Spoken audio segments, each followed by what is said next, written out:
Okay, here we go.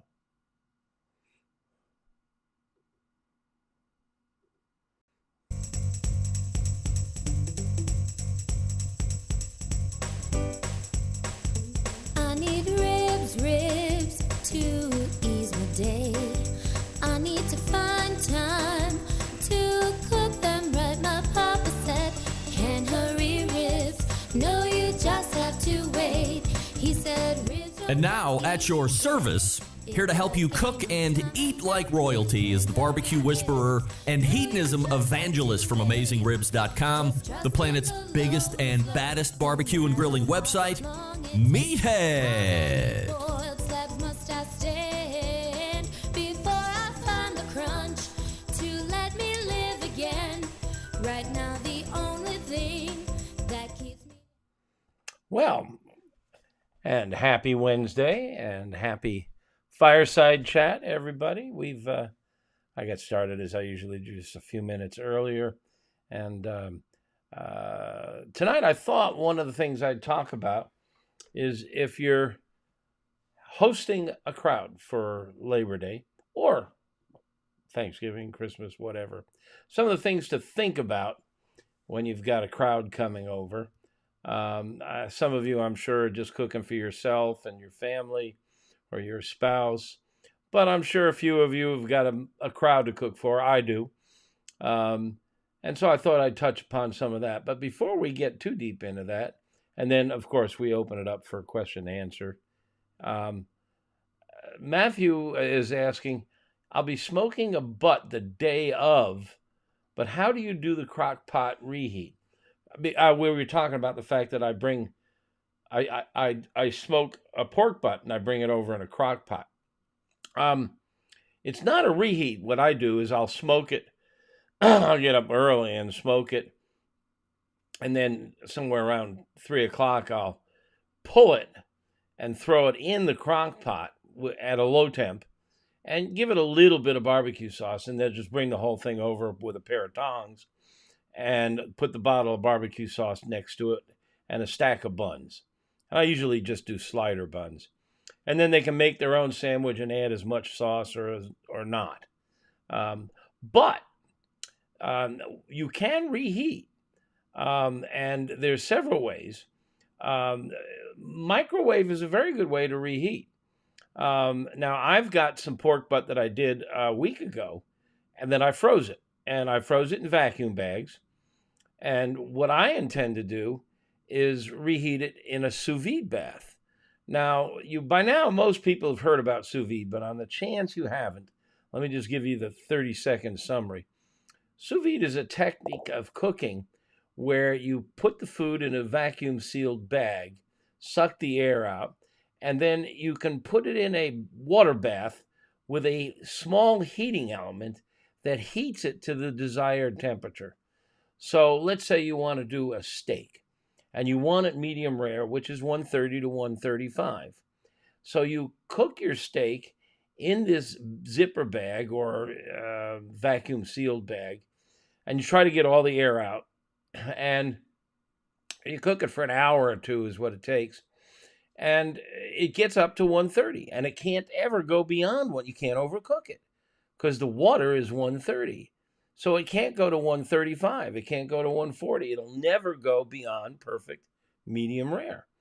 And then when you take it out of the bag, it's tender, it's juicy, and it's cooked perfectly with one problem. It's butt ugly because it hasn't been seared. It hasn't been exposed to infrared radiation, which is what you get when you cook over coals or over flame. And so you need to sear it. Now, you can just sear it in a cast iron pan. And that's not infrared, that's conduction energy. But that's very intense energy. And you can sear it in a cast iron pan. You can heat that cast iron pan on the stove. You can heat it on your grill. You can throw a griddle on your grill. Or if you have a standalone griddle, you can sear it on that. But what I like to do is I like to take a charcoal chimney. And a charcoal chimney is the best way to start a charcoal fire. It looks like a big coffee can. And you fill it with charcoal, and then you stuff some newspaper underneath. You light the newspaper. It lights the charcoal. and it gets well over 1,000 degrees at the top of that chimney. And I just take the grate off the bottom of my Weber kettle, put it on top of the charcoal chimney, and sear on there. And boy, all it takes is a minute or two on either side, and you've got a fantastic sear. So that's a really good way to do it, something like a steak. Now, for pulled pork, I just reheat it since it's already cooked. A great bark, and I just throw it in the sous vide bath at about 140, 145, just enough to melt the fat, warm it up, get it warm, and then I dump it in the crock pot, sprinkle a little sauce in there, take it to the party, and let people help themselves. Now, for reheating, that's a really good technique, sous vide. Sous vide heating elements, those sous vide heaters, or the immersion circulators, they're called, because they have a little fan and it circulates the water so it stays uniform temperature. You can buy them now. The top of the line runs about $200, but there are inexpensive models down around the $100 range. I use a product called Joule, Joule, and I can run it from my smartphone. It's pretty high tech, pretty cool, and works great. But that's a really great way to reheat foods. Microwave works really well, though. I think you get, if you try to reheat in the oven, there's a good chance it's going to dehydrate or dry it out a bit. Now, you might like that. You might want to dry it out a bit, but in general, I want things moist. So I'll use either sous vide or microwave when I'm what they call retherming. Okay. So I wanted to, if you're new here, let me just, the way I typically work is I kick things off with about 10 minutes or so of a monologue a la Stephen Colbert or whatever, only I'm not as funny as them. And I'll talk on about a topic that's interesting and then wide open, ask me anything. So I wanted to just touch upon cooking for a crowd. Number one rule is, there are actually a couple of really important things. Don't try something new. I know you really want to try, I don't know, burnt ends. If you haven't done it before, don't try it when you got a crowd coming over, because the last thing you want to do is be shifting your weight from one foot to the other, going hemming, kind of screwed it up, Do something you've done before. And if you want to do burn ends and you've never done it before, then do it tomorrow, before the Labor Day. Get it out of your way. Learn it and get the experience. Figure out where the pitfalls are and get it out of the way. So don't cook for guests something you've never cooked for yourself. And I think that's a really good rule, number one. Rule number two, cook more food than you think you're going to need. Usually I calculate 8 ounces of meat per person, maybe more. If there's leftovers, you will use it, or you can send your guests home with those little aluminum foil packets, and they love it. Especially if you're a good cook. You're cooking ribs. Everybody wants to take home a couple of bones. So cook more than you think is necessary so you don't run out.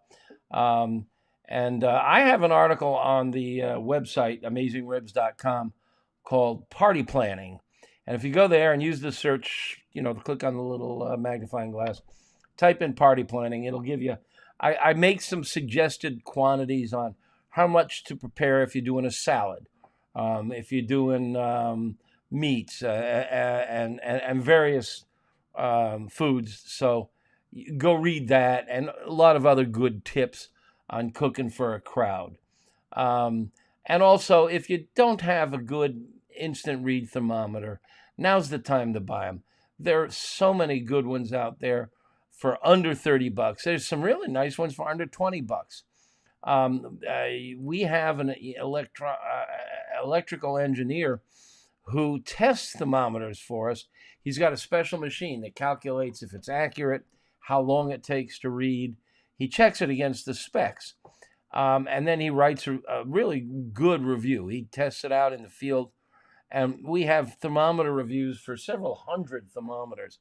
And we don't sell them. We don't sell anything. We'll link you to where you can get them. but we don't handle money.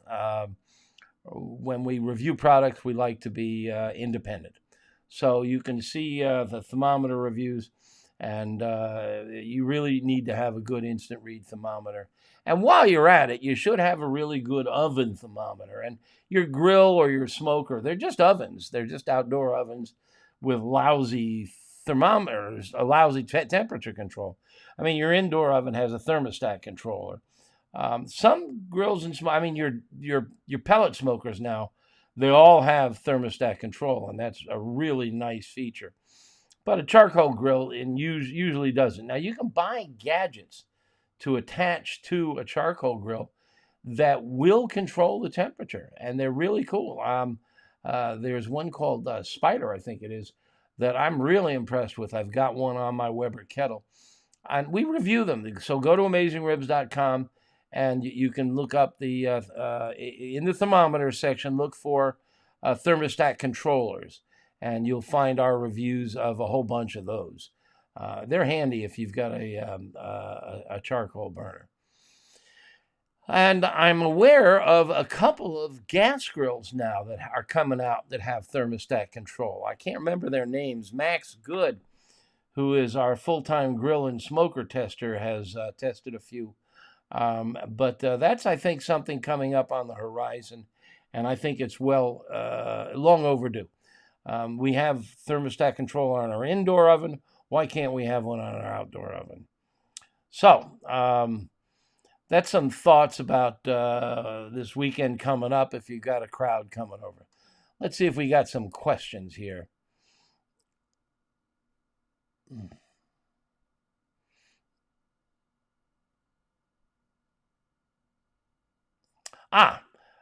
Rick is saying, can I talk about rinsing meat? Your brisket recipe says to do this, but I've always read it's not necessary and it contaminates the sink. This is usually spoken of for chicken. Chicken has a very high rate of contamination, and Consumer Reports did a test, and 90% of the chicken had bacterial, pathogenic bacterial, but it all dies if you cook it to the right temperature. And they tell you not to rinse, because if you turn the faucet on, it spatters on the chicken and aerosolizes whatever is on the surface, including the bacteria. But there's often a slime on the surface of the meat that comes from being wrapped. So I rinse, but I rinse at a low velocity. That is, I just turn the water on at a gentle stream. I don't want it to spatter and create air, because your dish drain is sitting right there. It's got clean dishes in it. I don't want salmonella on my clean dishes in the dish drain. So a gentle stream of water on the meat, and it gets the slime off. In theory, if you cook it, the slime isn't gonna fly. I just like to get rid of it, and so I do. I tend to rinse most meats, but I rinse them at a low volume. Now, yes, that bacteria will get on the sink, but I'm anal about cleaning my sink, and so is my wife. As soon as I'm done putting meat in that sink or anywhere near that sink, I whip out the Comet, and Comet's got chlorine in it. Chlorine is very effective in killing bacteria. Vinegar is not. I know a lot of people think vinegar or lemon juice will kill bacteria. They don't. They will kill a few, but not the one thing that really is reliable is chlorine. And you can make your own chlorine solution by mixing about an ounce of chlorine with a gallon of water. And that's a really good thing to do when you want to wipe down countertops or cutting boards or even sinks. But I use Comet, and it works great, and I scrub it down thoroughly. So it's not really a problem, I think.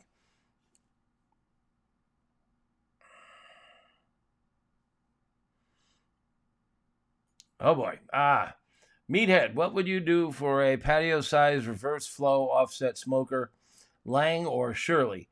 I've cooked on Langs, and I really like them. And the Lang people are really good, and they're really quality-oriented. They have been around for a long time, have a great reputation. I've never worked with a Shirley. In fact, I've never seen it. I got a cousin named Shirley, but I've never cooked with her. So I can't say about the Shirleys. I can say that Lang is a really good product, and they're very reasonably priced. And yes, they're reverse flow. And this is cool. Reverse flow. All right. Offset smokers, you guys have seen them, even though you may not know the name.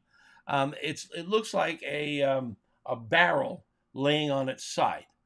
And then hanging off of one end is a smaller barrel or a box. And it's kind of dropped down. It's not attached at the same level. It's a little bit lower. It's set off or offset. And that little box is your firebox. That's where the logs or the charcoal go.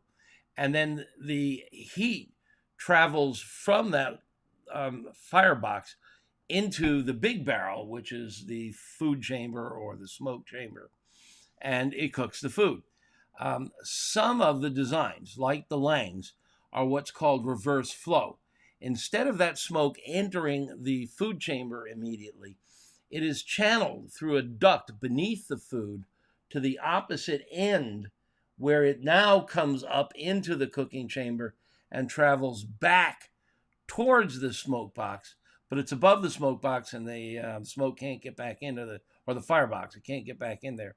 And so you can tell the difference just by looking at them, because on your standard offset, the chimney is on the far end from the firebox. And on a reverse flow, the chimney is on the same end as the firebox. And I like reverse flows. They tend to even out the temperature. The regular flow tends to be hotter on the side by the firebox, and that can be used to your advantage. I mean, if you want one part, let's say you're separating your brisket into point and flat, two muscles, and by the way, and I now separate my point from my flat all the time, and I recommend you consider doing so. And you know, the point cooks just a little faster, so you might put it on the cooler side. But offsets are really nice, but they burn logs typically. You can burn charcoal in them, but they typically burn logs, and they take a lot of work. Austin, be prepared to learn fire management and heat management, smoke management, and be prepared for ruining some meat until you get control. It is a craft, an art, and you've got to learn how to do it and do it right. Otherwise, it's going to fail. So practice, and this is a good technique for any kind of cooker. Practice without food.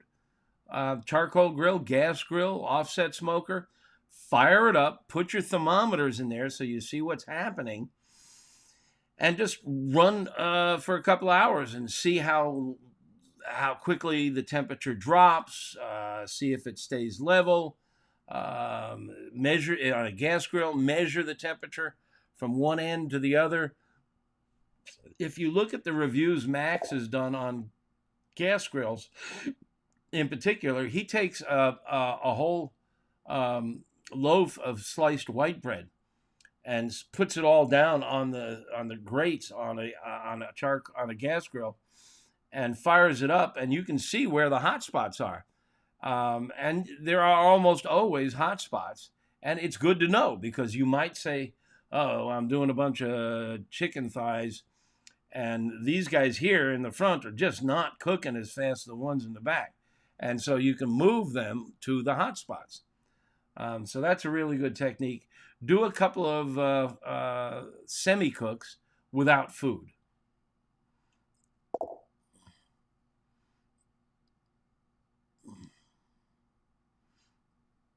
Matthew said, should have known you won't serve leftovers. No, I'm not a big fan. I do an eggplant parmesan on the grill, and it's often better the second day than the first day. And that is a great, and if you've got vegetarians coming over, you can do this eggplant parmesan. It's really nice. Eggplant slices grilled, tomatoes sliced in half, charred, fire roasted tomatoes on an eggplant with some grated Parmesan cheese. Man, it's great. But there is an article on the website, Cook Today, Serve Tomorrow, or something like that. You can Google it, that a competitor shared his techniques with me, and this is a guy, not just a competitor, a winner, for speeding up the process and cooking some things ahead of time.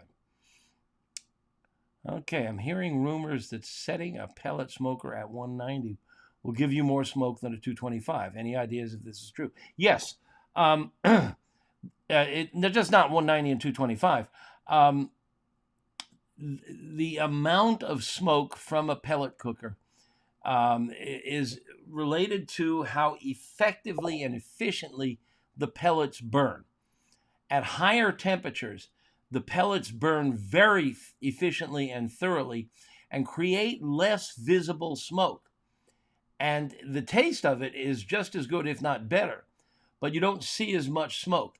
At lower temperatures, the pellets smolder rather than burn. And when they're smoldering, they create more visible white smoke.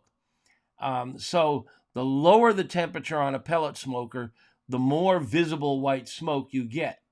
The higher the temperature, the less visible white smoke and the more invisible blue smoke. And blue smoke often is better. You'll need to experiment with it to see what you like on your particular model. But yes, it does produce more smoke at lower temperatures, no doubt about it. And this whole concept of combustion and wood, just go to AmazingRibs.com and search for combustion. There's a really good article there on the science of combustion and how wood burns and the byproducts of that burning, and which temperatures produce the best flavor. It's really interesting.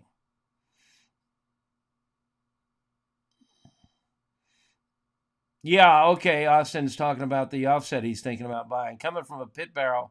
Yeah, pit barrels are fantastic and they're foolproof. They're really easy. I mean, you just set the fire and away you go. An offset is going to be a very different thing. But I've written it, techniques on how to do it. There's some help on my website. But you'll have to practice. Hey, Dog-Faced Pony Soldier from the Pitmaster Club is here.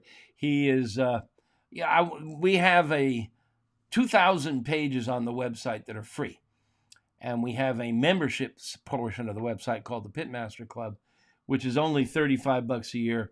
But there's some real benefits to the membership. Among them, we block ads, so you don't see any ads. And there's a lot of good content and other benefits to memberships in there. And Dog-Faced Pony Soldier has been with us many years and is a great contributor. Often has great ideas, recipes, photographs. So good to see you.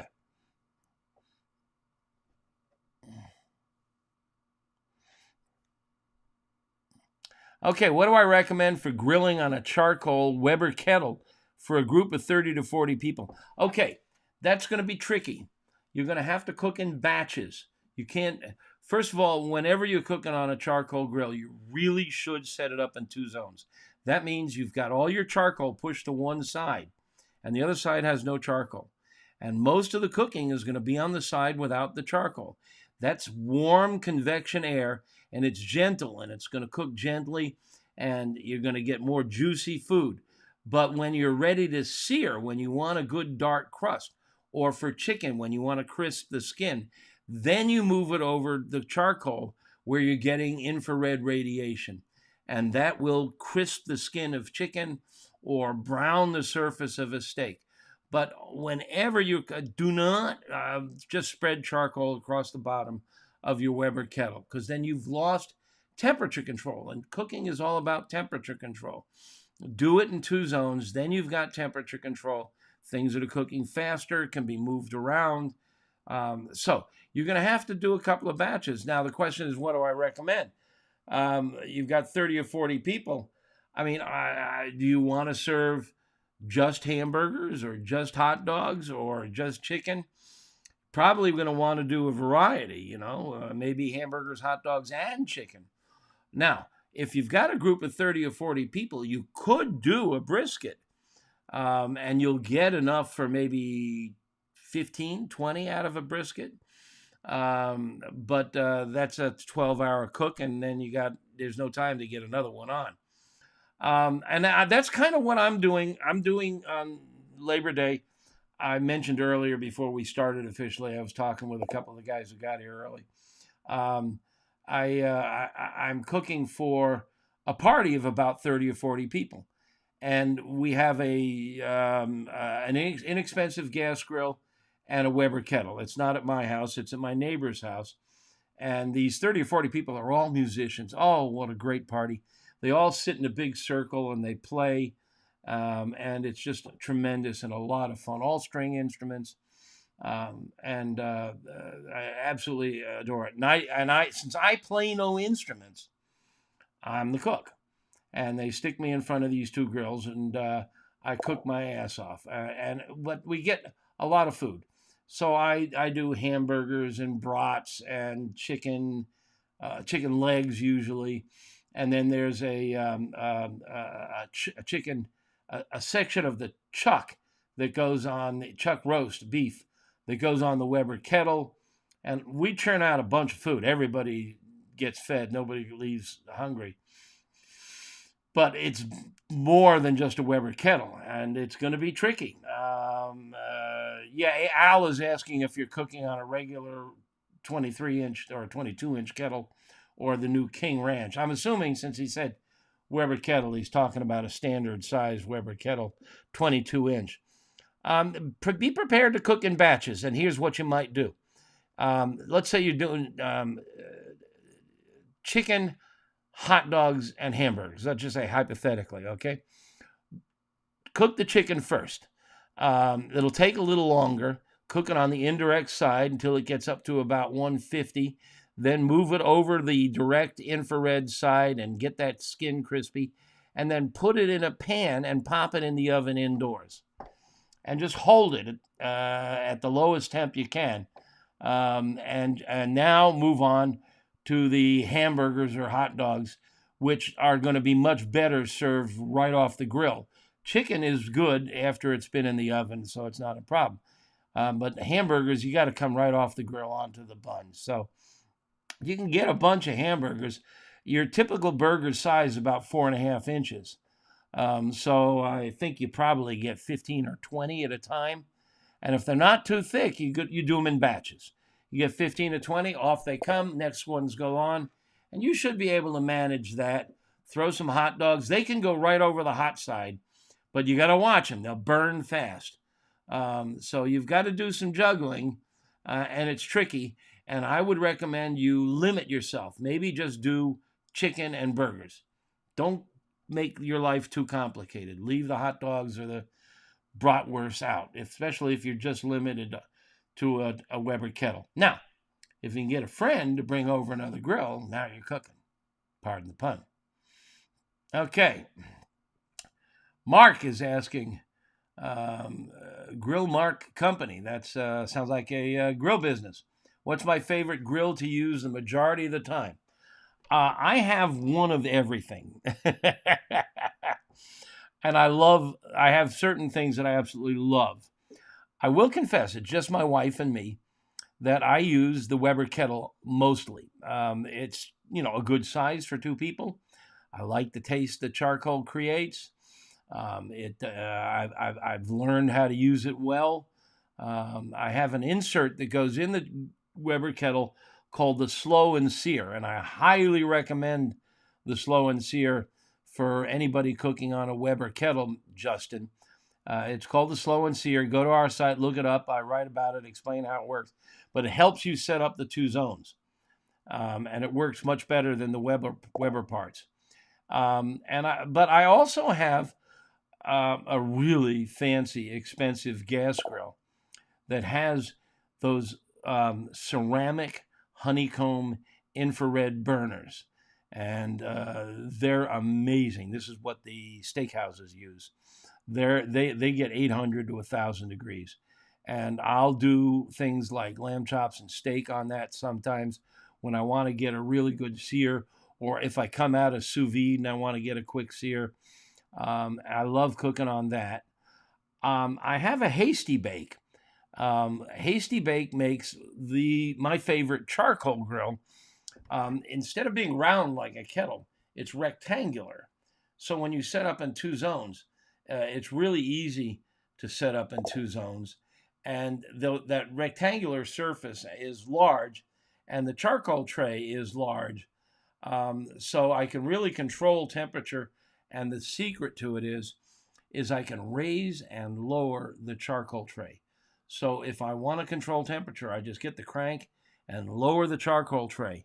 And there's something called the inverse square law, and it's a law of physics. And if you've ever played with a camera at night, you know when you take a picture, a flash picture, the people in the foreground are really bright and the people in the background are dark. And that's because light and all wavelengths, sound, if you're at a concert and you're close to the speakers, it'll blow your eardrums, but back off 50 feet and it's much more easy to hear. The infrared radiation from a charcoal grill is susceptible to the inverse square law, which says basically the temperature drops by the inverse of the square of the distance. The long story short, as you move the charcoal away from the food, the temperature drops rapidly. And so that's really cool that you can drop the charcoal. And that's a Hasty Bake. I love that. I also have the latest Traeger pellet smoker, which I love working with because it's set it and forget it, you know. And I'm past the stage in my career where I like to sit up all night nurturing my offset smoker. The pellet smokers are not as flavorful. I love the flavor from log burning offsets. And so I forget who it was, Mark. It's Justin is talking about buying no, it's not Justin. One of you guys was talking about buying an offset. You'll love the flavor, especially if you master logs. It's the best flavor there is, period. But I love cooking with my pellet smoker because I just set it and forget it. Have I tried charcoal pellets for pellet smoker? Yeah, I don't get it. Wood creates a better flavor than charcoal. All right, let's think about burning charcoal, okay? You go to your Weber kettle and you start the charcoal up and you just see billowing smoke. And then the smoke disappears. And that's because charcoal doesn't create a lot of smoke. Charcoal is for energy. It is not for flavor. Charcoal is for energy. It is not for flavor. Write this down. It does create some flavor because of the infrared energy it produces. It produces a lot of infrared, which you can't get off a gas grill in most cases. So it's superior in many ways because of the infrared, not because of the flavor from the charcoal. Wood is for flavor. So when you've got a charcoal cooker, you want to cook it until the smoke disappears and the coals are covered in white. And then you throw wood on top of the charcoal. That is what gives you flavor, combustion from wood. So I don't know what the theory is in using pellets made of charcoal. I want pellets made of wood. I tried it once and I didn't notice a difference. You know, there are so many things going on. Let's say you're going to cook a slab of ribs on a pellet smoker, huh? So you've got the meat. Let's start with the meat. The quality of the meat is really crucial. The freshness of the meat is really crucial. You're going to put salt on it. Salt penetrates. Salt amplifies flavor. That's really crucial. You're going to put spices, your rub flavorings on the surface. That's really crucial. That contributes a lot to the flavor. Then you're going to put pellets in there and they're going to make smoke. And that's another instrument in the orchestra. And finally, you add sauce. So you have this orchestra of meat and the temperature at which you cook is a factor. So you have all of these instruments playing in the orchestra, and the pellets are just one. And you know, people often ask me, well, I'm cooking a turkey. What wood should I use? It really doesn't matter that much. The wood doesn't add that much of a difference. And I can smell the difference between hickory and oak, but I really can't taste it. The flavor is not much more important to the flavor of wood is how thoroughly it burns, and that's often related to the temperature at which it's cooked at. So I know I haven't tried the charcoal pellets. If you try it and you find it mean that it's really important, please come back and tell us. Pit Life, you're here. I just did a broadcast with him. He's got a podcast that's really good. Pit Life Podcast. Jim Tortorelli. I think I've joked with you about my. I'm married to a Tortorello, so you may be related to my wife. Good to see you, Jim. Nigel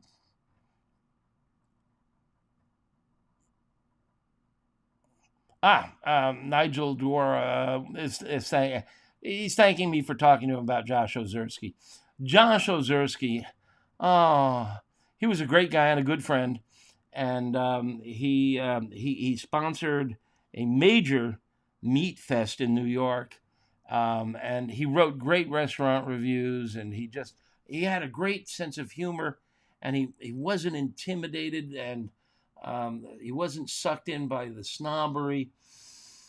He was just a really special person, and his videos are probably still on YouTube. So if you want, go look up Josh Ozersky, Ozersky.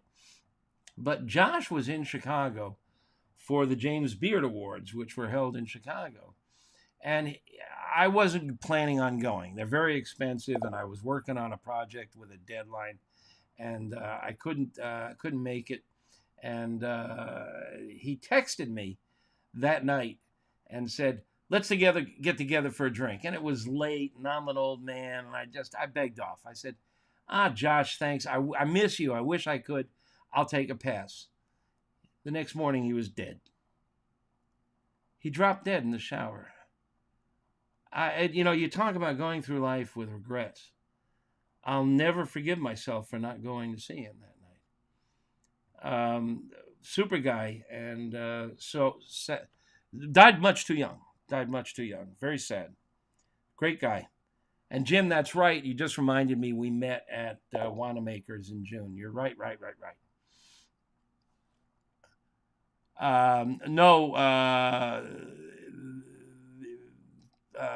Dogface. There is a Wanamaker's garden store in the Chicago suburbs, western suburbs. I think it's Downers Grove. And they have a great barbecue department. And I go down there every now and then, once or twice a year, to do a seminar, or he has his own podcast and be a guest on his podcast.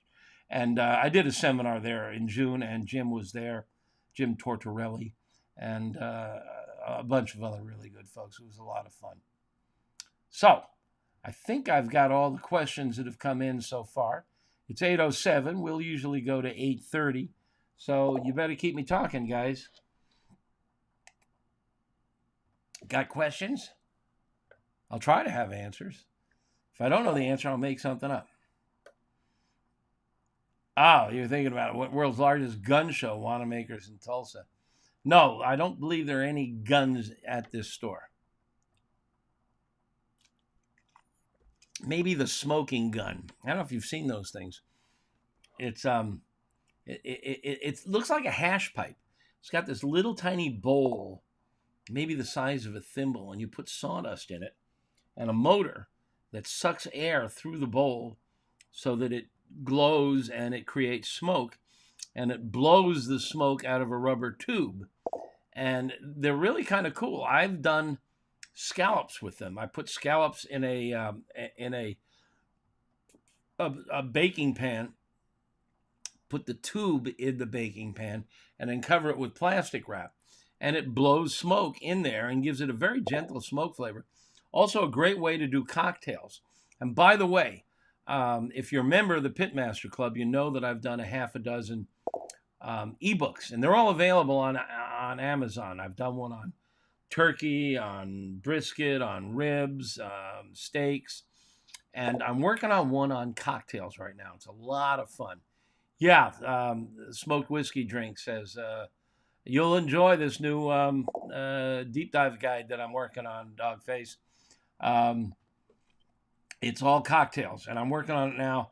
In fact, Weber wanted me to give them some of these recipes so that they can add it to their recipe guide for their cookers. So I'm working on it now. Probably won't be done till after the first of the year, but it'll be a nice little ebook, and they sell for $3.99 on Amazon.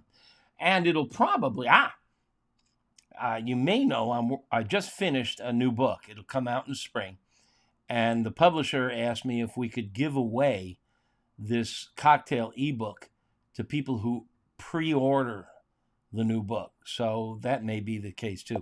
Keep an eye out make sure you're signed up for our email newsletters, Smoke Signals, because when the book is available for sale, pre-sale, this ebook on cocktails will probably be a bonus for pre-orders. Do I buy my beef at the grocery store or online? I do both. I buy most of my meat, beef, pork, poultry, from my local grocery. A place called Tischler's nearby. Also nearby is called Standard Market. And Tischler's is Ralph's Pretty Good Grocery. If you remember Garrison Keeler, whom I loved. Ralph's Pretty Good Grocery. If they don't have it, you don't need it. They have a pretty decent meat department, and I buy most of my meat there. But, I dearly love a great steak. And most grocery store steaks are USDA choice, or, and they're cut too thin, and they're not always the freshest, and sometimes they got a lot of gristle and fat. So I do buy most of my steaks, USDA prime steaks, from Allen Brothers over the internet. Allen Brothers, they're on the south side of Chicago, one of the few butchers left in the old meat cutting district, and they're really good. And they also have a lot of Wagyu, and a lot of people have asked me in the past what my favorite steak is, and the answer, of course, was ribeye, and that's the answer everybody gives, every steak lover gives. I have found something I like better, and that is Wagyu flank steak. Now, flank steak, if you know this, is a lean and tough piece of meat. It's from down in the belly area, and it's a hard-working piece of meat, and it's very lean, and it tends to be tough. But the Wagyu version has a lot more marbling and is a lot more tender, and just any old flank steak is very flavorful. But because it doesn't have much fat, it's not quite as good as ribeye. But the Wagyu flank steak, and it ain't cheap, is perfect. It's got a great amount of marbling. And the beauty of the Wagyu flank steak is you can cook it hot and fast. It's about an inch thick in its thickest part. It tapers off to about a half-inch thick. And it's just perfect for 3-4 people. Typically, it's a couple of pounds. And I cook it hot and fast. I get a great dark sear. If you'll go to AmazingRibs.com and look up flank steak, you're going to see me cook it over grapewood.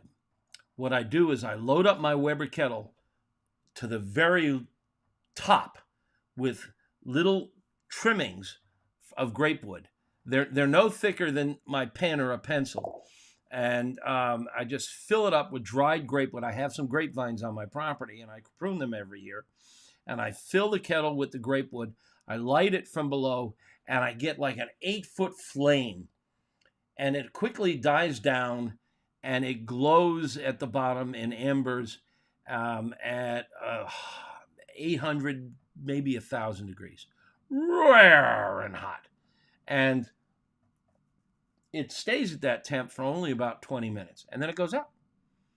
And I'll do my flank steaks that way. And you'll see I got a video of this on AmazingRibs.com, and you'll also find it on our YouTube channel. And it makes the most incredible sear on my flank steak, and it's just fantastic. It's just fantastic. But you could do it with charcoal. Just get a big, deep pile of charcoal. You got to think of the physics again. 1 layer of charcoal is going to be hot. 2 layers of charcoal is going to be hotter. 3 layers of charcoal is going to be hotter still. So the deeper you pile the charcoal, the more energy you're going to produce, the more infrared. And infrared is crucial for getting a good crust. Okay. Larry. We know you know your way around a grill and smoker. Can you whip up a fancy meal in the kitchen? Do you like it or nah? I can, but I don't often. The best cook in the house is not me. It's my wife. And she's really good. I'm very good at working from recipes. I mean, I can make hollandaise and I can do, fancy things, but I got to work from a recipe. She's she's Miles Davis. She's a jazz musician. She walks into the kitchen, opens up the fridge, and starts throwing things on the counter. And before you know it, dinner is ready and it's delicious. So yeah, I mean, I have a limited repertoire of really good things I can do in the kitchen. Some of which are fancy, but most of my cooking is outdoors, and she does most of the indoor cooking, and that's a classic Jack Sprat and his wife routine.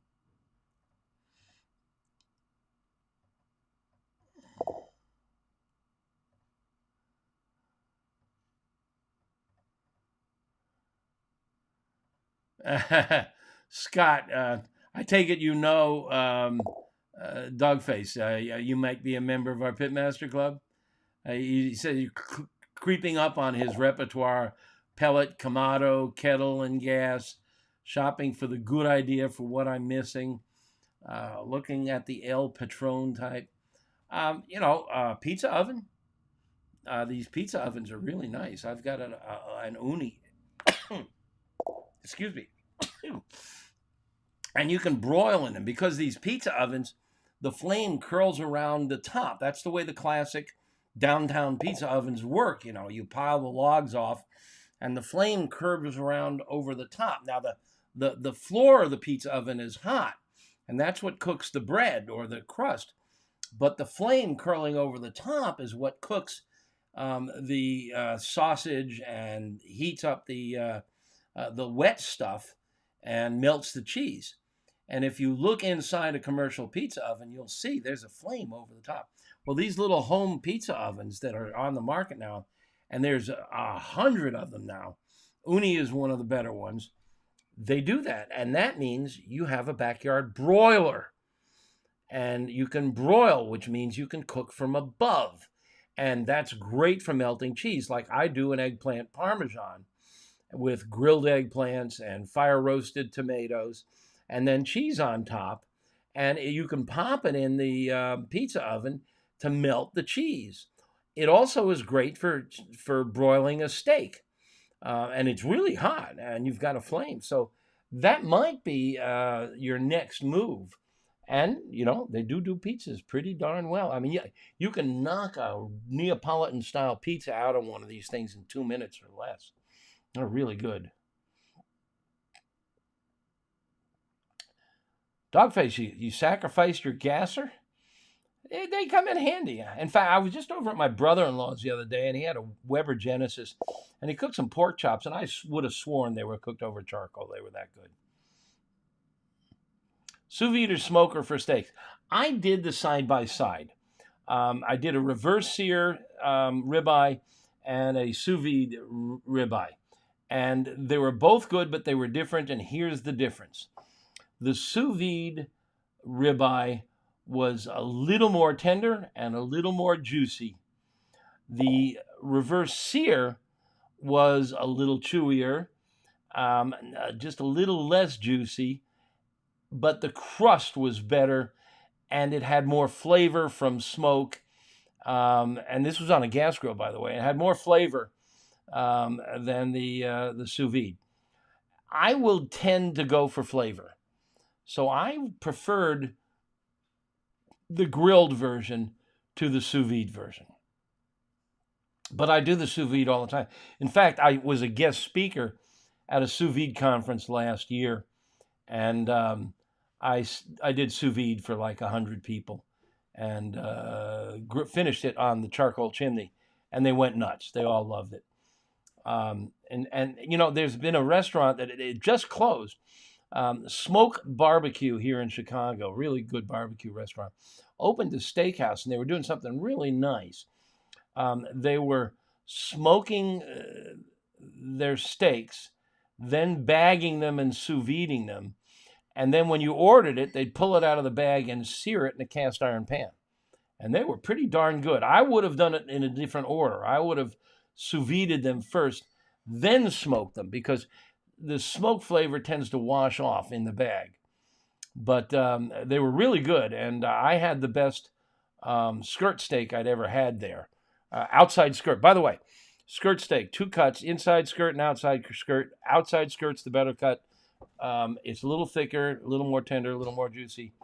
Inside skirt, okay for fajitas and stuff, but outside skirt's the better cut.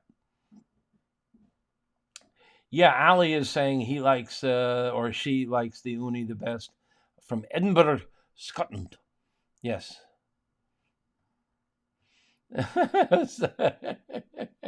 Yeah, I'm with you, Dogface. He says he's so out of room on the back porch. Yeah, the law has been laid down. One comes in, one goes out, or I go out. My back porch is on the verge of collapse. Yeah, okay. Yeah, the wife threatened you too. Yeah, we sound like we're married to sisters. Let's see.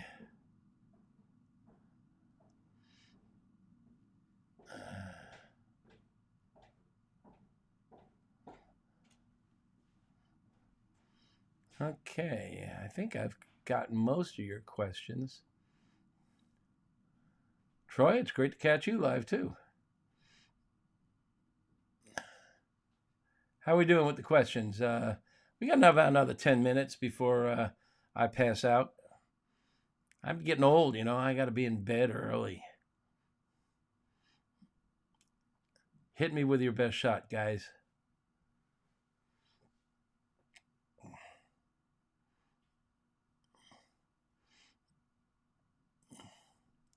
Trying to think of favorite oddball thing cooked on a grill or smoker. Ooh, oddball. Well, I don't know how oddball it is, but I love doing octopus and squid on the grill. I've got a really good octopus recipe in my new book. I tried everything under the sun. I like octopus a lot, and it really lends itself well to grilling. And the problem is it can be very tough, especially if you overcook it. It's like squid, and I tried everything. I sous vide and so on. And the technique I came along with that really worked the best was about the simplest. I simmered it at 170 degrees in a salty water, a saline, and I forget how long, 3 or 4 hours. And then I took it off, patted it dry, and threw it on a scorching hot grill until I got a little bit of char on it, and that was it. And I did the sous vide routine. I did, I was even tempted. There's a restaurant in New York that throws the octopus in a tumble dryer, a clothes dryer that tumbles the clothes. If you go online and you look at octopus, you'll see in Greece they grab them and beat them on a rock to tenderize them. I found that a very gentle simmer for 3 or 4 hours and then on the grill worked best. Adobo marinated octopus grilled made in a taco, says JB. Okay, that sounds good. My wife does an adobo marinade for skirt steak that works out pretty nicely. Oh,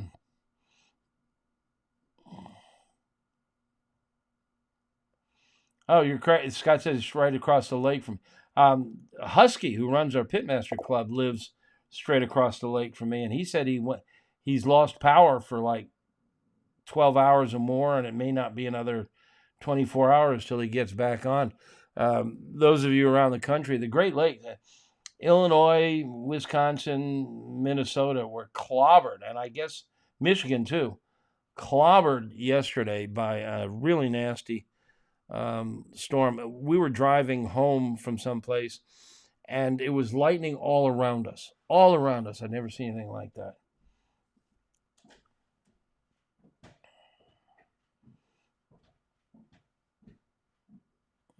Yeah, okay, Greg, real good question. Can you explain the process of how to use the rear infrared burner when using a rotisserie on a gas grill? Yeah, my gas grill has something really cool, and that I've never seen anywhere else. These infrared burners, if you don't have one, if you go to the hardware store, you'll see what they look like. They're a bar across the back, and they're white, and usually they're ceramic with little honeycomb perforations, and they're roaring hot. And mine, they're across the back of the grill when you open it up. Mine is at above, so I rotisserie and I cook from above, which is a broiler essentially. Most of them have them in the rear, which makes them only useful for rotisserie. I mean, you can't melt cheese on eggplant parm when the broiler is against the back. The trick here is rotisserie. Like say you're going to do a rotisserie chicken. You turn off the burners down below, and you just use that infrared burner at the rear. And you need to master the temperature control, because in general, if you give it all she's got, she's going to burn the skin long before the chicken is cooked safe. So you're going to have to figure out how to dial it down. And some of them, it's really hard to dial them down. And some of them, they go out if you dial them too low. So you got to play with them. But I recommend you experiment on a low temp to start. And if the chicken is almost ready and the skin's not crispy, then you can crank it up. But they're nice for rotisserie.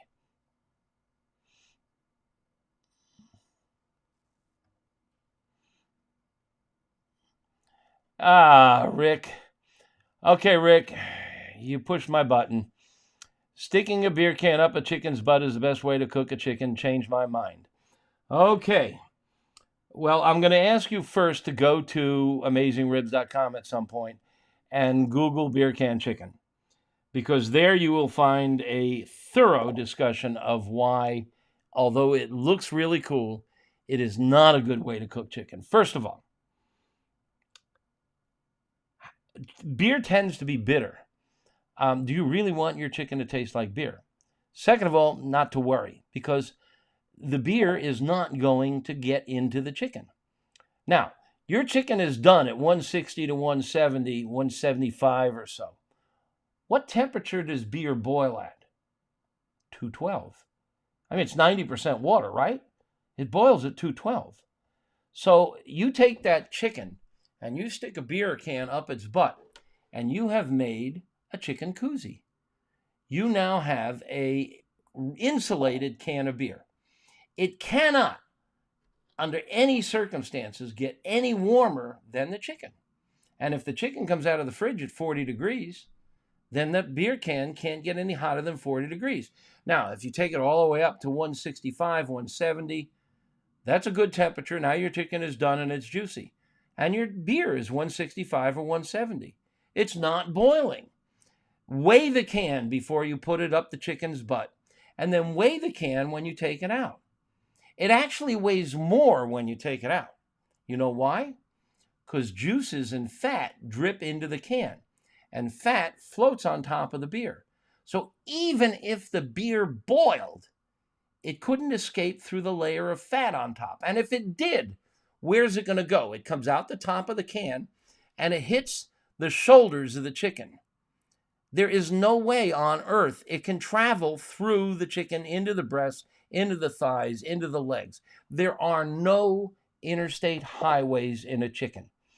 It just cannot, under any circumstances, travel any further than the shoulders. But it can't even get there because it's not going to boil. So there's no way, it just doesn't work the way you think it does. Now, the downside is that metal can up its butt prevents the interior of the chicken from browning. Now, brown is flavor. It's called the Maillard reaction, and we love brown. Whenever we're cooking, we like browning things. You like browning potatoes, you like browning steaks, you like browning chicken. When you get that beer can inside the chicken, the interior of the chicken can't brown. But if you cut the chicken open and lay it out flat, spatchcock or butterfly, or into pieces, you can brown both sides. You get more flavor, and it cooks faster, which means less moisture loss.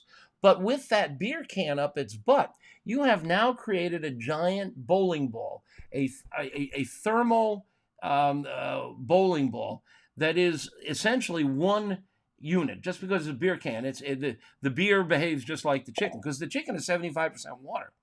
Beer is 90% water. So you've got one thermal mass now. So in order to cook the chicken properly, the energy has to go from the outside of the bird to the skin and then work its way down towards the beer can. Otherwise, the meat next to the beer can isn't going to be safe. So you've got to cook it longer, and by the time that meat down by the beer can cooks properly, the exterior of the chicken under the skin is overcooked.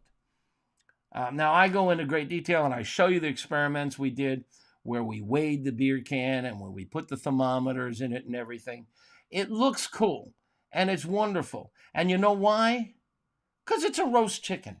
And roast chicken is always wonderful. Everybody loves roast chicken. And it looks cool. You got a great rub on it. It's going to taste wonderful. But I got news for you. You can make it better. Try some of my other techniques and recipes. Okay. I see a couple of the folks here have heard me do this rant before, and they're giving me grief.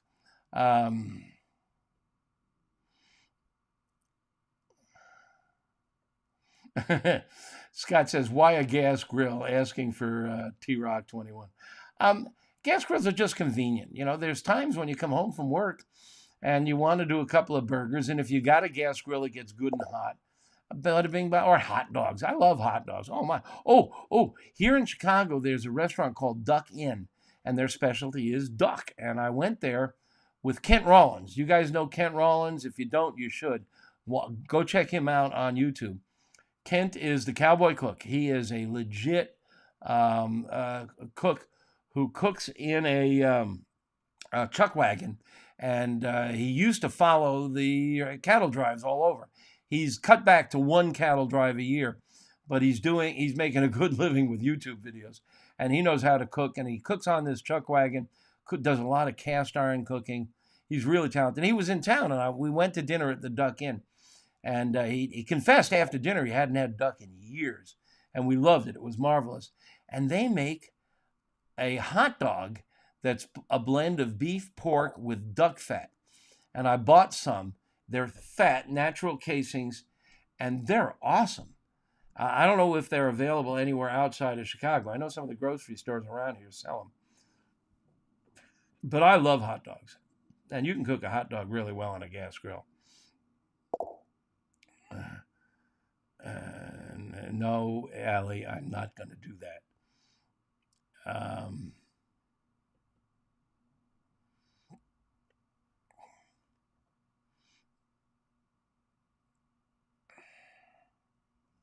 Kind of wish you had a chat room on Pitmaster Club.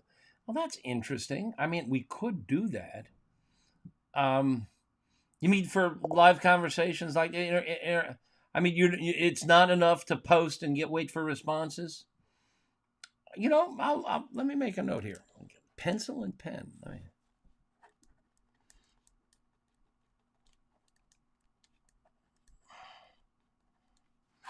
I'll talk with our tech guy and see if he knows of some software that would plug in that would work for the Pitmaster Club for a chat room. Yeah, it's past 8:30, and the beer can chicken thing got me going good, didn't it? Dogface is saying I'll be here to 10 railing against beer can.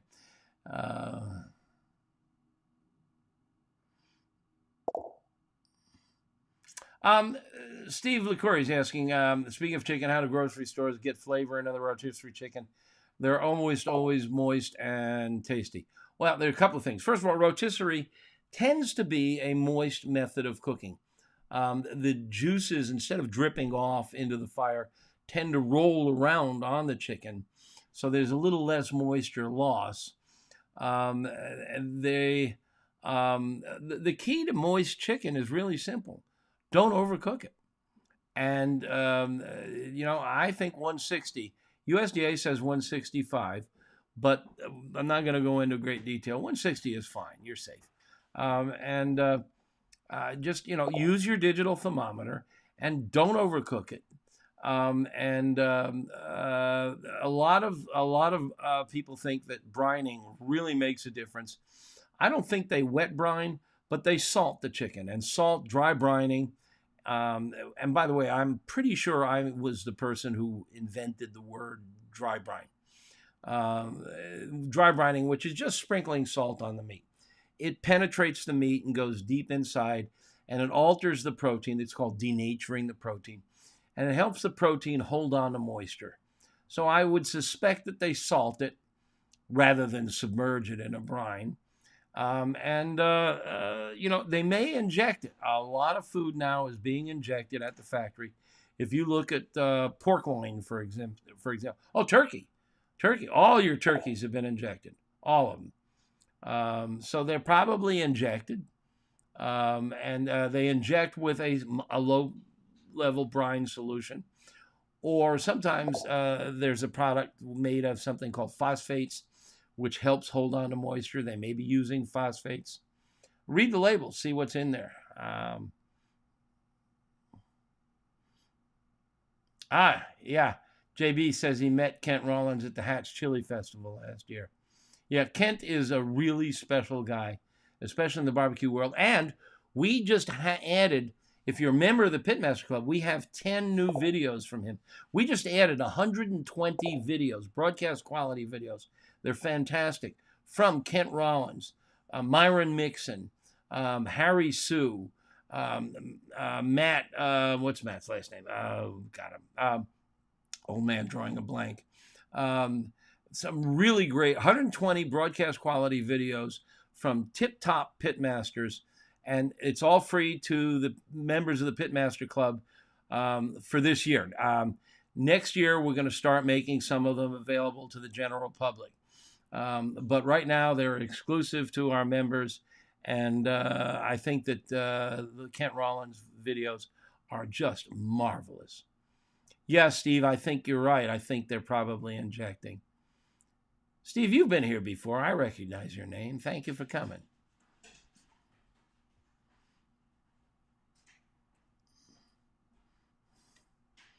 So you pulled your chicken at 152 to 156, Dogface? I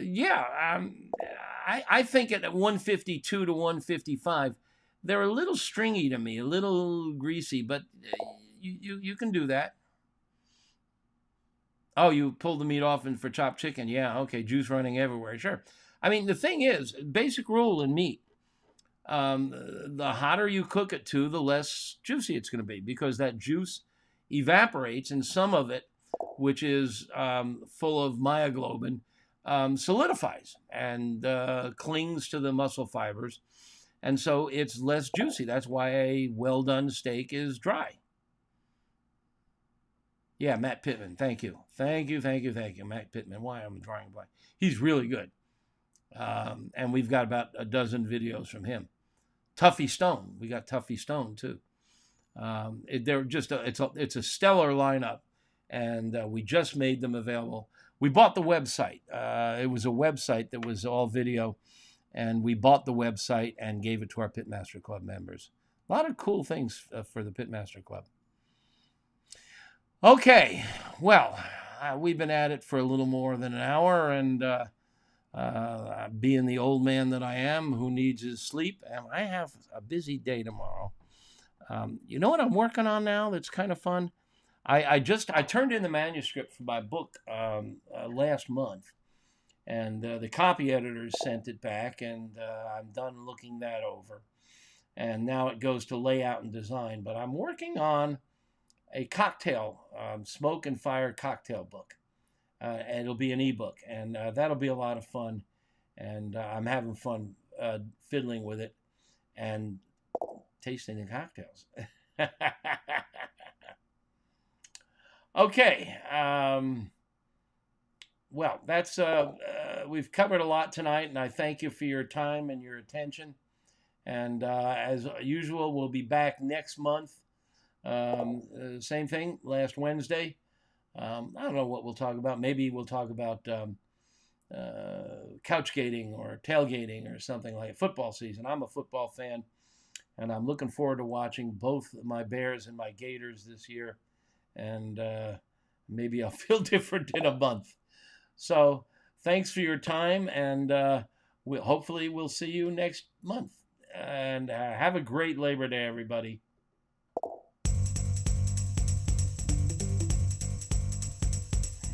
That's all for now, folks. Thanks for staying awake, and please visit AmazingRibs.com for the articles, recipes, and reviews mentioned in this chat with the Barbecue Whisperer and Hedonism Evangelist from AmazingRibs.com, the planet's biggest and baddest barbecue and grilling website, Meathead.